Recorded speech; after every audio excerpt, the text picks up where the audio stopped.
सारगाछी की स्मृतियां 118 अंक। लेखक स्वामी सुहितानंद जी महाराज। 19 मई 1964। एक ब्रह्मचारी एक नवयुवक से किसी काम के बारे में गलती करने के कारण वाद विवाद कर रहे हैं। ये सुनकर महाराज ने ब्रह्मचारी को बुलाकर कहा, सृष्टि की लीला ऐसी ही है। यदि तीनों गुण सत्य रज तम मिलजुल कर नहीं रहे तो उनके साथ रहा नहीं जा सकता। बिल्कुल ही सतोगुणी लोग सुविधावादी होते हैं। किसी भी संकट में वे मेरी सहायता नहीं करेंगे। रजोगुणी लोगों के साथ रहना ही कठिन है। इसीलिए सृष्टि में सब गुण मिला दिए गए हैं। हमारे समीप ही मेहतर लोग रहते हैं। इनकी बातें प्राय मन में उठती है। ये लोग भी तो ठाकुर की ही सेवा करते हैं। यदि इन्हें ये बात सिखा दी जाए कि जो पूजा करता है उसमें और उनके बीच कोई भेद नहीं है, दोनों की ही समान रूप से आवश्यकता है। बाल बच्चों को लेकर थोड़ा राम नाम करो, ठाकुर को पुष्प धूप अर्पित करो और थोड़ी पढ़ाई लिखाई करो, रामचरितमानस आदि पढ़ो। ब्रह्मचारी विष्णु चैतन्य एक विख्यात विद्यालय के प्रधानाध्यापक है। वे कुछ दिन प्रेमेश महाराज के पास रहने के लिए आए हैं। महाराज, विष्णु आ रहा है, संभल कर रहना होगा। शिक्षा के संबंध में कुछ बातें कहने की इच्छा होगी। प्रत्येक नवयुवक में उसी अनंत शक्ति का भंडार है। उनमें फूंक मारते ही ठीक ठीक नारायण भाव से उनकी सेवा प्रस्फुटित हो उठेगी। वे लोग स्वयं ही अपना अनुशासन पालन रखेंगे। शिक्षक केवल उन पर दृष्टि रखेंगे। उन्हें समझा देना होगा कि यदि वे इसकी उपेक्षा करते हैं तो इसमें उनकी ही हानि है। शिक्षकों को भी समझाना होगा, यदि कोई अनुशासन बनाए नहीं रखता है तो उन्हें ही उच्छृंखल बच्चों को शांत करना होगा। बच्चों के भीतर पहले से ही रूपम देही जयम देही भाव अर्थात भौतिक उपलब्धि प्राप्त करने के भाव को प्रविष्ट करा देना होगा। आत्म विकास की बात को समझा देना होगा। अभी 5-6 वर्ष उत्सव खाना पीना सब बंद करके शिक्षा पर धन खर्च करने की आवश्यकता है।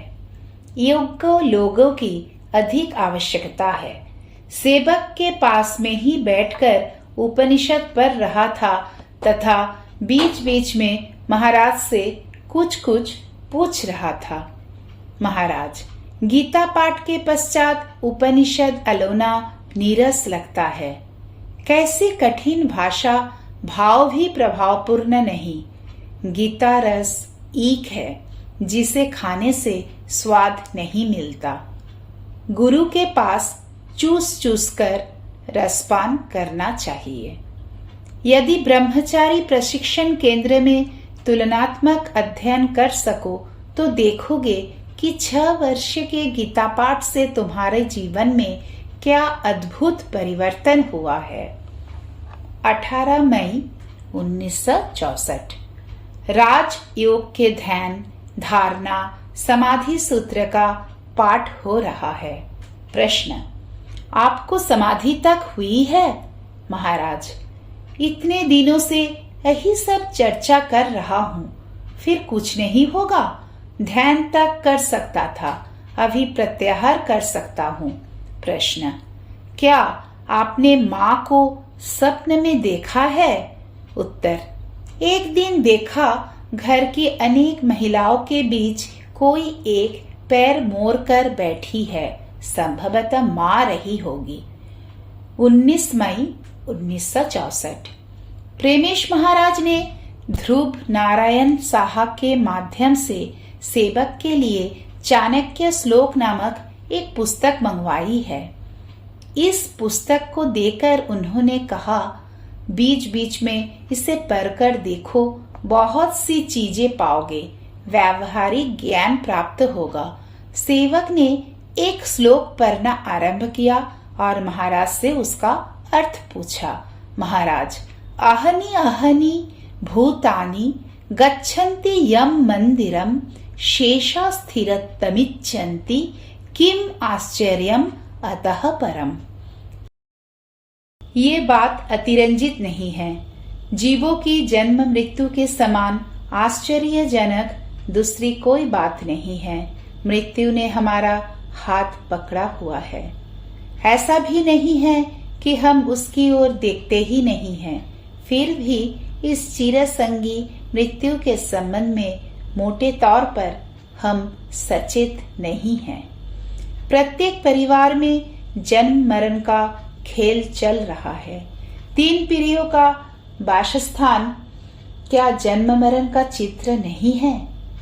पहले कुलीन घरों में एक वंशावली विवरण लिखा रहता था। इसका अर्थ तो मरण का इतिहास ही है। क्या किसी ने ऐसा कोई गांव देखा है जिसके निकट मृतदेहों को जलाने या जमीन में दफनाने की कोई व्यवस्था नहीं है? फिर मृत व्यक्ति की स्मृति में शमशान में निर्मित उसकी मंदिराकृति पक्का घर तो हम लोगों ने अनेक स्थानों पर देखा है। मृत्यु के संबंध में हम लोग एक दृष्टि से पूरी तरह सचेत होते हैं, किंतु व्यावहारिक जीवन में पूरी तरह इससे अचेत रहते हैं।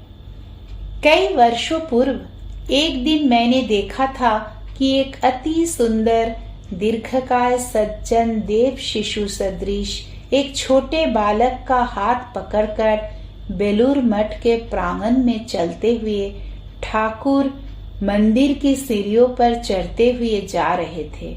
ये दृश्य देखकर सहसा मेरा हृदय इस चिंता से कांप उठा था कि यदि ये छोटा बालक मर जाए तो ये सज्जन इसे किस प्रकार सह पाएंगे। ठाकुर ने कहा है, संतान के मर जाने पर स्त्रियां बहुत विलाप करती है, किंतु उसके बाद फिर संतान प्रसव करती है। ये सब क्या मनुष्य की ऐच्छिक दुष्टता है? नहीं, ऐसा कभी नहीं हो सकता। ये महामाया की जादूगरी है। संसार चलाने का यही प्रधान कौशल है। मनुष्य यदि जान ले कि मेरे प्रियजन की हर पल मृत्यु की संभावना है, तो स्नेह, ममता, बंधुत्व, सौहार्द, पारिवारिक प्रीति का बंधन, सामाजिक संबंध, यहाँ तक कि इस संसार का सारा आनंद ही बिल्कुल हेय और अनुपादेय हो जाता है। यदि मैं जानता कि मेरे जीवन के सर्वस्व रूप में प्रियजन किसी भी समय अदृश्य हो सकते हैं, तो क्या मैं उन्हें लेकर आनंद पाऊंगा? इसीलिए तो महामाया प्रमाद के आवरण से मनुष्य की बुद्धि को आवृत करके इस संसार को चला रही है। इस संसार के लिए सर्वाधिक आवश्यक मन का ये विशेष भाव नहीं रहने से जगत नहीं रहेगा। इसीलिए भोगी के लिए ये एक अमूल्य वस्तु है। इस श्लोक के साथ इस एक श्लोक को भी जानना उचित है, जिससे एक विस्तृत धारणा होगी। अजर अमरवत प्राज्ञो विद्यामर्थंच चिंतयेत गृहीतैव केशेषु मृत्युना धर्मम अचरित। यहाँ धर्म कहने से मोक्ष धर्म समझना होगा। जो इस जीवन कारागार से मुक्ति चाहता है, उसे तो पहले ही ये जानना होगा कि मैं जहाँ हूँ वहाँ से किस दिन चले जाने का आदेश होगा, इसका कुछ भी निश्चित नहीं है। इसीलिए मुझे अपनी गठरी पोटली को हमेशा बांधकर रखना अत्यावश्यक है। ऐसा नहीं है कि केवल इस वर्तमान वासस्थान का त्याग कर देना होगा, अपितु कहाँ जाकर रहना होगा ये भी बिल्कुल अनिश्चित है। इस चिंतन के सुस्पष्ट हो जाने पर परवर्ती जीवन का शांति और कल्याण हेतु मनुष्य बेचैन हो उठेगा, इसमें संदेह नहीं है। हम लोग कैसी विकट अनिश्चितता के बीच दिन रात बिता रहे हैं, उसके बारे में सोचकर शरीर कांप उठता है। वर्ष 1918 ईस्वी की वर्षा ऋतु में एक दिन संध्या को अचानक भूकंप आ गया। उस समय हल्की वर्षा हो रही थी। हम लोग घर से बाहर निकलकर प्रांगण में खड़े होकर भीगने लगे। तदुपरांत चारों ओर बहुत शोरगुल सुनकर जल्दी से वहां जाकर देखा कि शहर का एक दोतल्ला घर गिर गया था और एक व्यक्ति बाहर खड़ा होकर रो रहा था। दोतल्ले पर उस व्यक्ति की पत्नी अपनी कई पुत्रों पुत्रियों के साथ सोई हुई थी। उनके ऊपर ही वह घर गिर पड़ा था। अनेक प्रयत्न करके मजिस्ट्रेट साहब ने पुलिस के एक प्रशिक्षित कुत्ते की मदद से ईंट आदि के मलबे के नीचे एकदम दबे कुचले उन मृतकों को बाहर निकलवाया। यह विभत्स दृश्य चित्र की तरह मेरी स्मृति पटल पर सुस्पष्ट रूप से अंकित हो गया है। इस तरह की घटनाएं संसार में निरंतर हो रही है। ये सब तो प्राय सभी लोग जानते हैं। इस अनिवार्य विपदा से प्राण बचाने के लिए मनुष्यों ने कितने ही मार्गों का अन्वेषण किया है। कई लोग ज्ञान, भक्ति, योग आदि मार्गों का अवलंबन करके चिरकाल से इस विपदा से मुक्ति पाने का प्रयास करते हैं। उन लोगों ने एक और अद्भुत उपाय बताया है, उसका नाम है संन्यास। मुमुक्ष सन्यासी के दल में सम्मिलित होकर अपना परिचय बदल देंगे।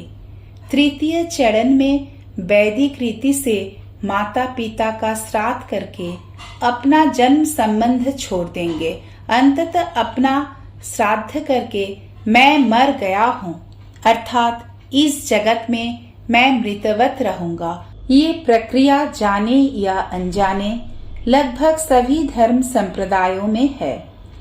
प्रत्येक धर्म में, वह प्रवृत्ति धर्म हो या निवृत्ति परक धर्म हो, प्रवेश के समय एक ना एक अनुष्ठान होता है जो उसे पारिवारिक संबंध से ऊपर उठा देता है।